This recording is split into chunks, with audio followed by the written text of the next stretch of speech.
तिथे एक सुंदर मंदिर आहे भगवान शंकराचं. एक पंडितजी येतात, भगवंताला जल अर्पण करतायत. त्या ठिकाणी साधना करतायत, परंतु ती साधना सुरू करत असताना अगोदर काय केला पाहिजे? प्राणायाम केला पाहिजे. आता आपण करत नाही ते तो सोडा, हा प्राणायाम वेगळा, आपला व्यायामाचा तो वेगळा, आणि ज्यावेळेस आपण एखादी साधना जप करतो त्यावेळेस केलेला प्राणायाम वेगळा. आणि मग प्राणायाम करत असताना त्यांनी काय करावं? आपलं नाक दाबावं आणि श्वास रोखावा. तो जो व्यक्ती होता गाया ओळणारा, त्याने हे दुरून बघितलं. पंडितजी येतात, जल अर्पण करतात, थोडस स्मरण करतात आणि नाक दाबून काय करतात? नेमकं कशासाठी नाक दाबत असते? एवढं छान पवित्र वातावरण आहे, सुगंधी हवा आहे, आणि परमात्म्यासमोर बसायचं, डोळे बंद करायचं, नाक दाबायचं, याने काय होतं? आता तो अनपढ असल्यामुळे तो त्या पंडितजी जवळ गेला आणि विचारलं, पंडितजी, तुमचं सगळं आवडलं मला, पण हे नाक दाबणं काही आवडलेलं नाही. देवा पुढे पुढे नाक दाबत असतं का? तिथं सुगंधित असणारा धूप दीप असणारा त्याचा सुगंध आहे, चंदनाची उटी आहे. तो सुगंध हा अति प्रेमाने त्याचा सुगंध घ्यावा आणि तुम्ही नाक दाबता, त्याचं कारण काय आहे? आता ब्राह्मणाला कळेना, एक तर हा व्यक्ती अनपढ आहे, आणि अनपढ माणसाला जर तुम्ही शास्त्र सांगायला लागले तर त्याच्या डोक्यावरून जातं. मग त्याला समजेल असं काहीतरी सांगावं, आणि म्हणून पंडितजीने सांगितलं, अरे बाबा तुला काय कळणार, नाक याच्यासाठी दाबायचं की त्याने देव भेटतो म्हणलंय. काय सांगितलं? नाक दाबलं म्हणजे देव भेटतो. त्याच्या डोक्यात पक्क बसलं. आतापर्यंत आम्ही ऐकलं होतं की भजन करा, पूजन करा, पण पंडितजींनी सांगितलंय नाक दाबलं म्हणजे देव भेटतो. फार त्यांनी अगदी विश्वासाने ते शब्द ऐकले. पंडितजी निघून गेले, आणि हा असणारा त्याने पाहिलं की पंडितजीने अगोदर काय केलं होतं. जवळच नदी होती, तिथं स्नान केलं होतं. हाही स्नान करायला गेला, ओल्या वस्त्राने त्या भगवान शंकराच्या पिंडी जवळ आला. तिथं जाऊन त्याने जल अर्पण केलं, थोडीशी टाळी वाजली, नमशिवाय नमशिवाय मंत्र म्हटला. जिथं पंडितजी बसत होते ना, अगदी तिथं जाऊन बसला. का? तर म्हणजे जर जागा चुकली तर नको उगाच काही प्रॉब्लेम यायला. मग ज्या जागेवर पंडितजी बसायचे त्या जागेवर तो जाऊन बसला, आणि मग त्याने नाक दाबलं. पण नाक कशासाठी दाबायचं, किती वेळ दाबायचं हे त्याला काही ज्ञान नाही. जी दाबलं नाक त्याने, असा श्वास त्याचा एकदम रोखला गेला, आणि प्राण असताना तळमळ तळमळ तळमळ करायला लागला. पण देव काही केलं येईना. त्याने त्याला असं एकदम कसं तरी झालं. त्याने हात सोडला आणि मोठा श्वास घेतला. पुन्हा डोक्यात आलं, पंडितजींनी सांगितलं होतं नाक दाबलं म्हणजे देव येतो. मग देव बहुतेक जर खरवंडीपर्यंत आला असला, मधूनच माग गेला. मग दृढता कशाला म्हणायची लक्षात घ्या.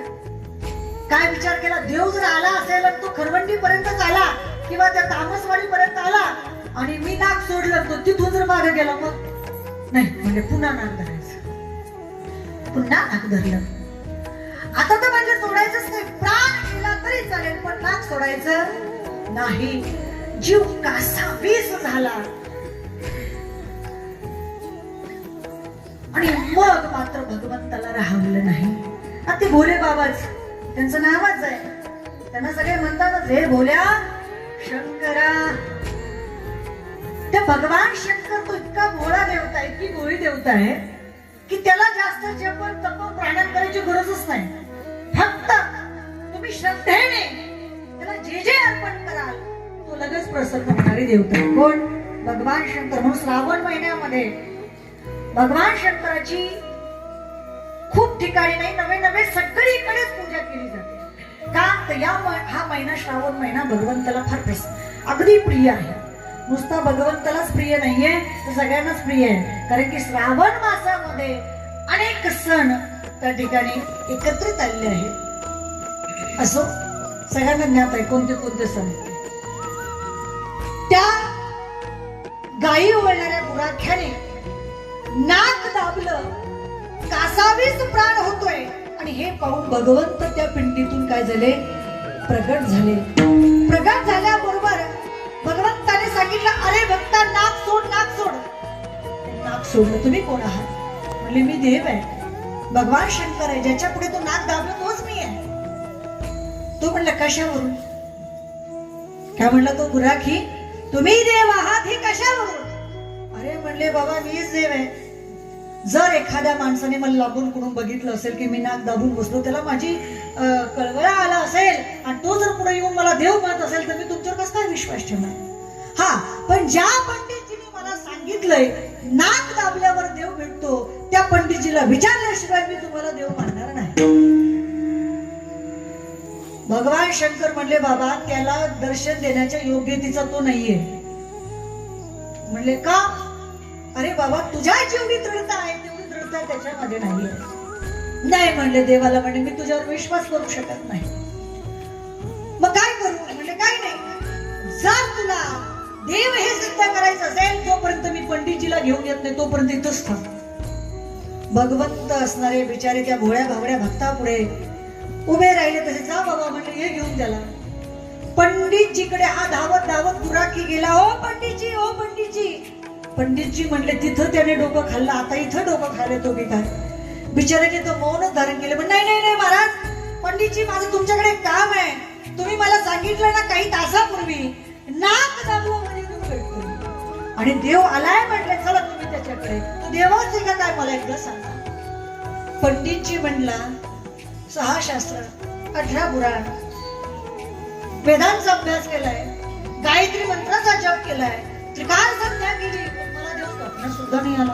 आणि तुला देव कसं काय भेटला बाबा? परंतु हा काय केल्या राहेना आणि सारखं म्हणला नाही पंडितजी चला तुम्ही माझ्या बरोबर. पंडितजीला वाटलं चला याचं समाधान तरी करूया, म्हणून पंडितजी त्याच्या बरोबर निघाले. हा तो गुराखी त्या मंदिराजवळ त्या शिवालयापर्यंत घेऊन आला आणि पंडितजी म्हणतोय कुठे देव, कुठे देव? तो सांगतोय बघा ना त्या पिंडीजवळ उभा आहे. पण पंडितजीला देव दिसत नव्हता. देव कुणाला दिसत होता? गुराख्याला दिसत होता. शेवटी हा पंडितजी म्हणतात की तू खोटं बोलतोयस, कुठे आहे देव, मला का दिसत नाहीये? गुराखी त्या मूर्ती जवळ गेला, पिंडी जवळ गेला, देवाच्या मस्तकाला हात लावतो म्हणे हे बघा देव आहे. म्हणजे मला दिसत नाही. देवाच्या हाताला स्पर्श केला, हा बघा देव आहे, मला दिसत नाहीये. हे देवाचे चरण आहेत, मला देव दिसत नाहीये. तेव्हा त्या गुराखीने देवाकडे बघितलं, देवा हा काय चमत्कार रे, मला दिसतो आणि त्याला दिसत नाहीये. भगवंताने सांगितलं, अरे वेड्या, तुझ्या मनामधली जी दृढता होती, जो निश्चय होता की नाक दाबलं म्हणजे देव दिसतो, या निश्चयामुळे मी तुला प्रसन्न झालोय. परंतु जी दृढता आहे ती दृढता या पंडितजीकडे नाहीये. पण देवा जर मला तुम्ही दिसत असाल तर या पंडितजीला सुद्धा दिसलं पाहिजे तुम्ही, असा आग्रह त्या ठिकाणी गुराखीने धरला. भगवंताने सांगितलं आता एक काम कर म्हणले, काय? तूच त्या पंडितजीच्या डोक्यावर हात ठेव म्हणजे त्याला देव दिसत.